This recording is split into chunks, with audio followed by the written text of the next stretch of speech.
à l'époque, l'organisation d'un Grenelle de l'environnement n'était pas encore envisagée, même si c'était une proposition qui avait déjà été faite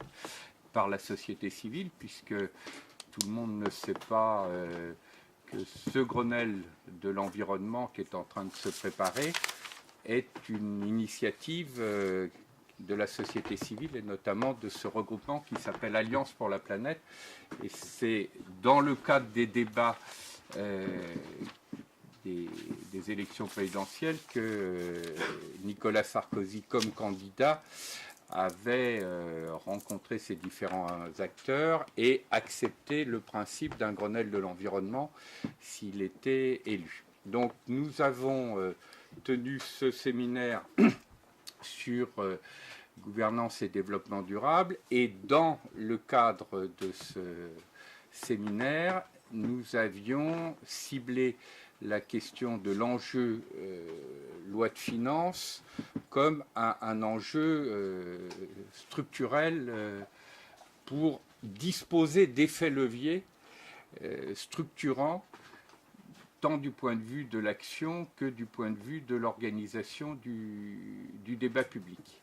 Et à l'époque, Hélène vient de remettre le transparent qui montrait l'ensemble du champ sur lequel les questions de gouvernance se posaient. Nous avons eu depuis donc l'initiative du Grenelle de l'environnement. Dans le cadre de cette initiative, outre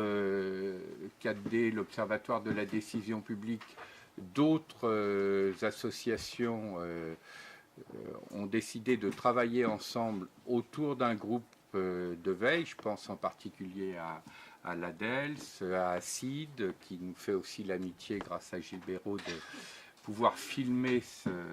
ce séminaire. Comme nous étions limités en nombre de places du fait de la salle, nous avons obtenu l'autorisation que le séminaire puisse être filmé, parce qu'il y a évidemment beaucoup d'autres acteurs qui sont intéressés par ce type de travaux. Et il y a également l'ADOM qui participe à ce travail et qui a lancé un site qui s'appelle Agora Grenelle et qui a vocation à accompagner tout le processus de débat public autour de Grenelle de façon à lui donner la plus grande transparence possible. Dans le séminaire que nous avions tenu,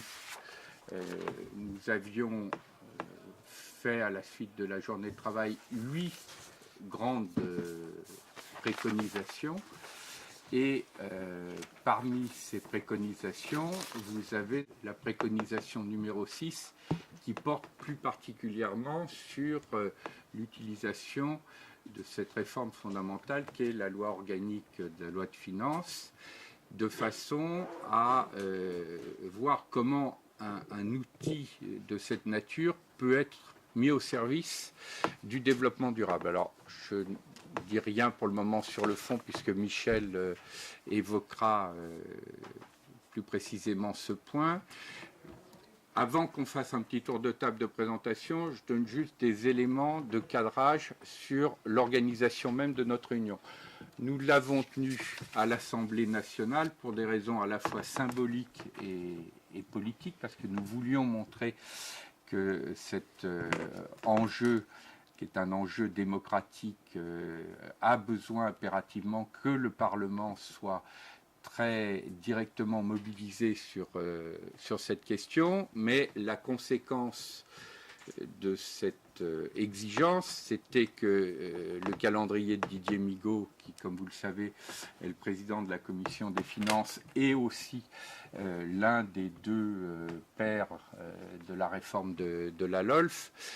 on devait tenir compte et du calendrier et compte tenu des travaux dans l'Assemblée nationale, du fait qu'il y avait peu de salles disponibles, ce qui explique que nous sommes en comité relativement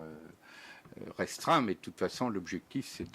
c'est un séminaire, mais grâce au fait que ce soit filmé, ça sera réutilisable, et puis il y aura bien sûr un compte-rendu, et Didier Migaud, compte tenu de son calendrier, va nous rejoindre dans quelques minutes à 10h, mais il ne pourra rester qu'un bref moment avec nous. Donc il y aura une partie de la séquence avec Didier lui-même, et Michel introduira plus précisément sur la partie LOLF. Nous aurons une partie avec Dominique Panier, qui est conseiller maître à la Cour des comptes et qui est responsable du secteur environnement à la Cour des comptes, qui ira plus précisément encore zoomer sur une question qui peut paraître très technique, mais qui en fait pose des problèmes de fond tout à fait fondamentaux, qui est la question de la comptabilité, et notamment depuis que la Cour des comptes a l'obligation de certifier les comptes de l'État dans le contexte des enjeux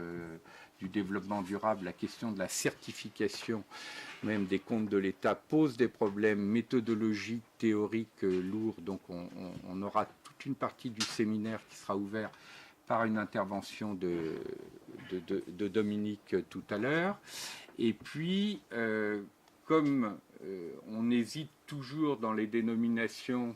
on parle d'un Grenelle de l'environnement, là nous parlons de loi de finances et développement durable. Je vais redonner la parole à Hélène pour qu'elle nous rappelle les raisons pour lesquelles la question développement durable est plus large que la question strictement environnementale.